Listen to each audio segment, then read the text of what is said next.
Você já percebeu que algumas histórias na internet parecem inacabadas? Não porque alguém esqueceu de terminar, mas porque simplesmente não houve um final. Relatos que começam comuns, quase banais, e aos poucos vão se transformando em algo difícil de explicar. O mais perturbador não é o que essas histórias mostram, mas o que elas deixam de mostrar. Porque, em certos casos, quem começa a contar desaparece antes de terminar, e quando isso acontece, sobra apenas uma pergunta: o que realmente aconteceu depois da última atualização? Em algum momento no início dos anos 2000, um pequeno blog começou a ser atualizado em uma plataforma simples, daquelas que hoje praticamente desapareceram da internet. Não havia layout elaborado, não havia comentários, não havia sequer indício de que alguém, além do próprio autor, acompanhava aquilo. Era apenas um registro, seco, direto, quase mecânico. O autor não se apresentava com o nome completo, apenas uma inicial, como se, desde o começo, não quisesse ser encontrado. As primeiras entradas não chamam atenção. Ele descreve uma trilha comum, feita com um amigo em uma região afastada. Caminho de terra, vegetação fechada, silêncio típico de lugar pouco frequentado. Nada fora do normal. Até que, em uma dessas caminhadas, ele menciona algo diferente. Uma formação rochosa parcialmente coberta por raízes e terra, com uma abertura estreita no meio. Não grande o suficiente para ser considerada uma caverna, mas também não pequena o bastante para ser ignorada. O detalhe que muda tudo aparece logo em seguida. Ele descreve que havia uma corrente de ar saindo daquela abertura, fria, constante, e vindo de dentro. Não era vento externo sendo puxado, era o oposto, como se existisse um espaço muito maior ali dentro, empurrando aquele ar para fora. No começo, aquilo parecia apenas curiosidade, mas eles voltaram. Nos dias seguintes, o blog começa a registrar pequenas explorações, fotos simples, tiradas com uma câmera digital básica, croquis desenhados à mão mostrando a posição da abertura, a inclinação do terreno e o formato irregular da rocha. O objetivo inicial era claro: ampliar a passagem e ver até onde aquilo levava. Foi nesse ponto que o comportamento começou a mudar. O amigo, citado várias vezes nas primeiras entradas, passa a demonstrar desconforto. O autor descreve que ele evitava se aproximar da abertura por muito tempo. Em uma das anotações, ele escreve que o amigo comentou ouvir algo vindo de dentro. Nada claro, nenhuma palavra, apenas sons distantes, como se ecoassem de um espaço muito profundo. O autor não leva a sério naquele momento. Mas dias depois, ele mesmo registra algo semelhante. Ele escreve que, ao permanecer completamente em silêncio, conseguiu ouvir um ruído vindo de dentro da fenda. Não parecia vento, não parecia água, era irregular, como se algo estivesse se movendo muito longe dali. Mesmo assim, eles continuam. Com ferramentas simples, começam a quebrar a rocha ao redor da abertura. O trabalho é lento. A estrutura é mais sólida do que imaginavam. Cada avanço leva horas. Mas existe um detalhe que mantém os dois ali. O ar continua saindo. E quanto mais espaço eles abrem, mais forte ele parece. Como se houvesse algo esperando do outro lado. Após dias de esforço, finalmente conseguem ampliar o buraco suficiente para enxergar melhor o interior. E é nesse momento que a percepção deles muda completamente. Não era apenas um buraco, era um túnel, estreito, escuro e profundo o suficiente para que a luz da lanterna não alcançasse o fim. O corredor parecia descer levemente, como se levasse a algum ponto mais baixo dentro da rocha. Não havia sinais claros de que fosse uma formação natural comum. As paredes eram irregulares, mas em alguns pontos pareciam lisas demais. O autor tenta explicar isso como erosão, mas não parece convencido. A partir deste momento, as entradas começam a mudar de tom. Ainda são objetivas, mas existe algo diferente, uma sensação de insistência. como se ele estivesse tentando provar algo para si mesmo. O amigo, por outro lado, começa a se afastar. Em uma das últimas menções a ele, o autor escreve que o amigo decidiu não voltar mais, sem discussão, sem explicação longa. Apenas disse que não se sentia bem e que aquilo já não parecia mais uma exploração comum. O autor registra isso, mas não demonstra preocupação. Pelo contrário, ele continua sozinho. E é aí que o blog deixa de parecer um simples registro e começa a se transformar em outra coisa.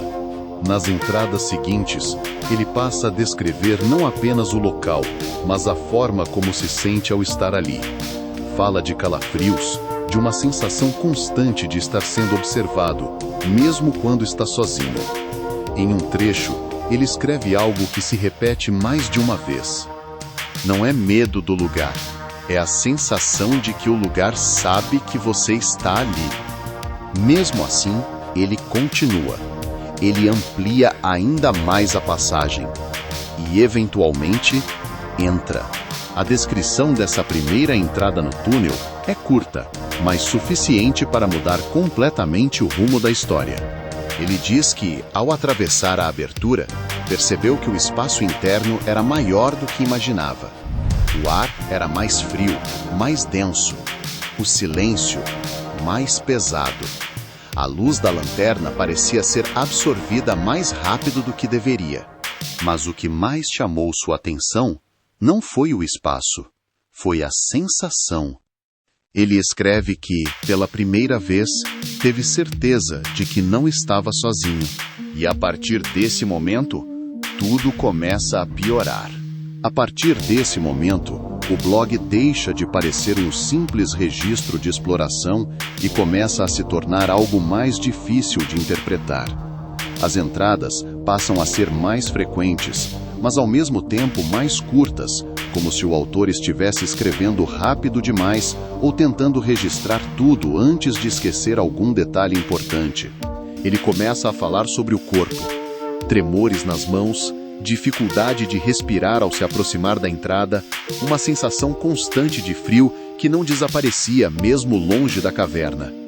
Em uma das anotações, ele descreve algo que não consegue explicar completamente, a impressão de que, antes mesmo de chegar ao local, já sentia que estava sendo observado. Não no sentido comum, mas como se algo soubesse que ele voltaria. Mesmo assim, ele volta. E dessa vez, mais preparado. Leva corda, marcações para não se perder, 2 lanternas e a câmera. O objetivo agora não é mais apenas explorar, é entender até onde aquele túnel vai. Ao atravessar novamente a abertura, ele descreve algo estranho logo no início. A passagem parecia diferente. Não completamente alterada, mas com pequenas mudanças. O espaço parecia um pouco mais largo em certos pontos.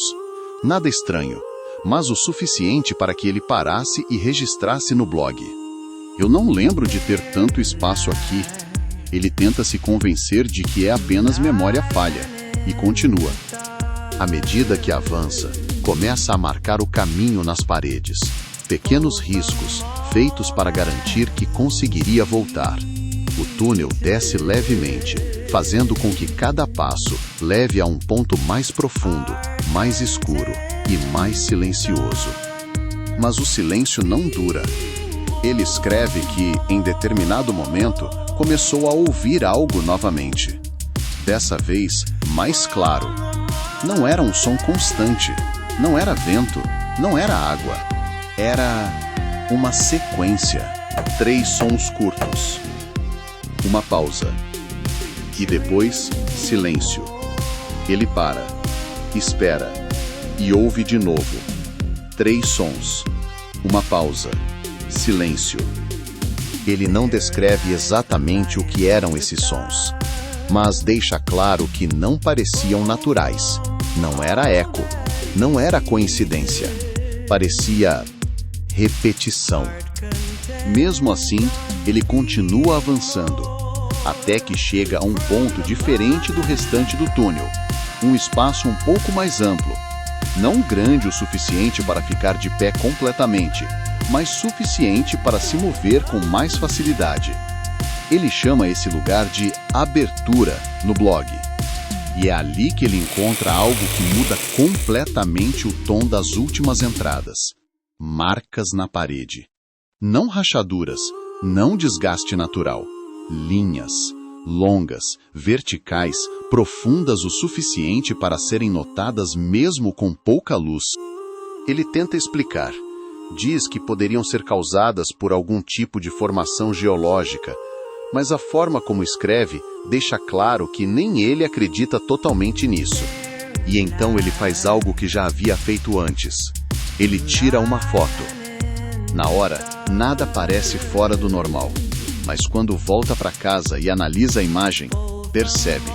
No fundo da fotografia, onde a luz quase não alcança, existe algo. Não uma forma clara. Não um rosto. Mas também não é apenas escuridão. É presença. Algo que não estava ali quando ele tirou a foto. Algo que, de alguma forma, estava mais distante do que deveria, ou mais próximo do que ele imaginava. Ele escreve que ficou olhando para a imagem por muito tempo, tentando encontrar uma explicação lógica, tentando convencer a si mesmo de que era apenas um efeito da câmera, uma sombra, qualquer coisa que pudesse ser ignorada. Mas ele não ignora. Ele decide voltar. E é a partir desse ponto que o blog começa a se desintegrar. As entradas ficam confusas, frases incompletas, pensamentos interrompidos. Ele começa a misturar descrição com sensação, como se já não conseguisse separar uma coisa da outra. Em uma das últimas anotações completas, ele escreve que ouviu o som novamente, mas desta vez não vinha do fundo, vinha de trás, exatamente do caminho por onde ele entrou. Ele descreve que se virou rapidamente, iluminou o túnel e não viu nada, mas percebeu outra coisa. As marcas que ele havia feito na parede estavam alteradas, algumas apagadas, outras borradas, como se algo tivesse passado por ali, depois dele. Nesse momento, o texto muda completamente. Ele não descreve mais o lugar, descreve o medo. Respiração acelerada, mãos tremendo, dificuldade para pensar. Ele escreve apenas uma frase isolada. Ele não está lá na frente. E logo depois, ele está entre mim e a saída. A última entrada do blog aparece horas depois, sem contexto, sem explicação, sem despedida, apenas uma frase. Agora eu entendi o som. E depois disso, nada. O blog nunca mais foi atualizado. Nenhuma nova postagem, nenhuma resposta, nenhum sinal do autor. Com o tempo, a página saiu do ar. As imagens sobreviveram em cópias espalhadas, mas o registro original desapareceu. E até hoje, ninguém conseguiu responder uma única pergunta: se ele encontrou algo dentro daquele túnel ou se algo já estava esperando por ele desde o começo.